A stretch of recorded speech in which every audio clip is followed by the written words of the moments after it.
Welcome, all of you. We have some new faces here at church this morning, and I want to give a special welcome to our guests from Pre-YE, Pre-Youth Event, which is the Episcopal Church in Minnesota's diocesan middle school youth retreat. So these young people have been here at St. Mary's for, I believe, 19 and a half hours at this point. They slept here overnight, and we have folks from Trinity, Excelsior, St. John in the Wilderness in White Bear Lake, St. Mark's Cathedral in Minneapolis, St. Christopher's in Roseville, Spirit of the Wilderness in Grand Marais, and Holy Apostles here in St. Paul. And I want to give a special shout out to the adults who led this event, and especially the ones who spent the night sleeping over here, who are, it's important to name you, Dan, Sally, Marion, Kong, John, and Peggy. Thank you. So yesterday afternoon, this was a group of 25 strangers, give or take. And I asked them how they felt coming into the event. And some of them felt pretty good. Most were nervous. Some did not want to be here.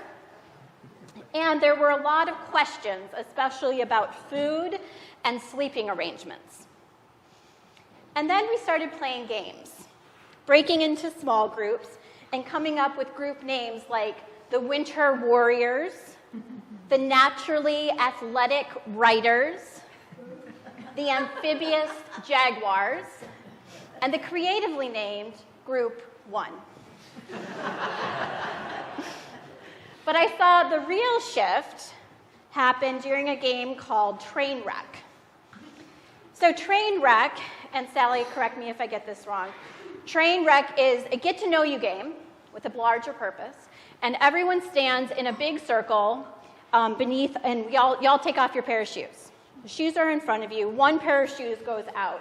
So there's one person who doesn't have a pair of shoes, and that person stands in the middle. And they have to introduce themselves and then say something true about themselves. So, for example, I am a daughter. And so then everyone else who is a daughter has to run to a different pair of shoes that is not their own or the one next to them. And the person who doesn't get to a pair of shoes is the next person in the middle who has to say their name and something unique about them that they might have in common with other people. Did I get it right? Okay. So as we made these connections, as people identified with one another as daughters or dog owners or gardeners or football players, people relaxed. And I think started feeling like maybe you belonged here in this group. And so I wonder, for you all here, how do you know when you belong? How do you know when you belong? Shout out how you know you belong. People know your name. You feel safe. You have something in common with other people. People greet you. They're happy to see you, hopefully. You can be yourself and breathe.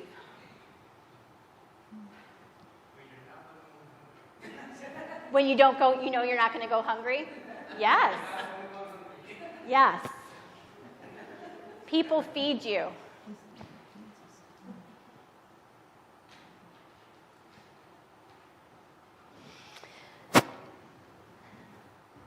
When you can laugh together. When you can laugh together. Yeah. Our gospel today from Luke chapter 5 is in part about belonging. So starting 2 weeks ago, the lectionary, which gives us our readings every week, is chronologically tracking the launch of Jesus' public ministry. And today, Jesus calls his first disciple, Simon Peter. And he starts inviting people to join his mission and to build a new kind of community, a community of belonging. And it all starts with Simon Peter. And there's a moment when Simon Peter, who is a fisherman who can't catch fish, falls to his knees and says, "Go away from me, Lord, for I am a sinful man." And one of the things he is saying is, I don't belong here.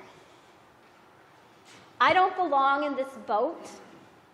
I don't belong in relationship with you. And Jesus, I imagine, looks at him kindly and says, "Do not be afraid. You belong here. You belong here with me in this boat. You belong in my community. You belong here doing this unbelievable, impossible work of creating miraculous circles of belonging that will change the world." And mysteriously, for reasons that I wonder about sometimes for myself, not for you all, but for myself, mysteriously God calls each of us to be his disciples, even or maybe especially when we are misfit fishermen who cannot catch fish. Jesus calls us to walk towards and co-create circles of belonging that will change the world. And you all, who participated in the retreat this last 19 and a half hours, you have gone from strangers, from people from 8 different faith communities, to one big community together. We are living in a time in our country, in our world, that desperately needs us to build communities of belonging.